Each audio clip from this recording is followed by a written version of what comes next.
আসসালামু আলাইকুম। অনেক ধন্যবাদ মহান সৃষ্টিকর্তাকে। কারণ ফাইনালি আমরা আমাদের পুকুরটা পরিষ্কার করে ফেলেছি।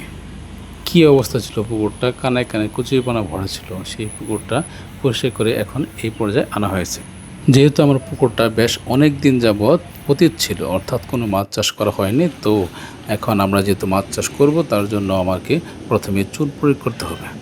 এই পুকুরে সর্বমোট 30 শতক জায়গা আছে। 30 শতক জায়গার জন্য আমি 30 কেজি চুন প্রয়োগ করব সিদ্ধান্ত নিয়েছি। চুন কম বেশি হলে সমস্যা নেই, যেহেতু আমার পুকুরটা অনেক দিন পতিত ছিল এবং নিচে অনেক ময়লা গাছ এগুলি ছিল, যেগুলো পচে দুর্গন্ধ হয়েছে। সেগুলো পরিষ্কার করার জন্য অবশ্যই চুন একটু বেশি মাত্রা প্রয়োগ করতে হবে।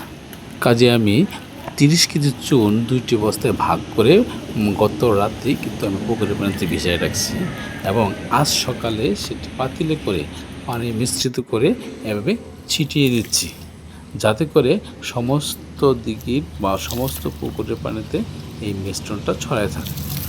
পুকুরে চুন প্রয়োগের একটি প্রধান উপকারিতা হলো মাটি ও পানির অম্লতা দূর করা এবং তা নিয়ন্ত্রণ রাখা। চুন প্রয়োগ করলে পানির পিএইচ মাত্রা সঠিক থাকে, যা মাছের স্বাভাবিক বৃদ্ধি, স্বাস্থ্য সুরক্ষা এবং প্রাকৃতিক খাদ্য উৎপাদনে অত্যন্ত গুরুত্বপূর্ণ ভূমিকা পালন করে। চুনে অন্যান্য গুরুত্বপূর্ণ ভূমিকাও রয়েছে, যেমন রোগ জীবাণু ধ্বংস। পুকুরের তলায় থাকা ক্ষতিকর ব্যাকটেরিয়া, ভাইরাস ও পরজীবী ধ্বংস করে কিন্তু এই চুন প্রয়োগের মাধ্যমে।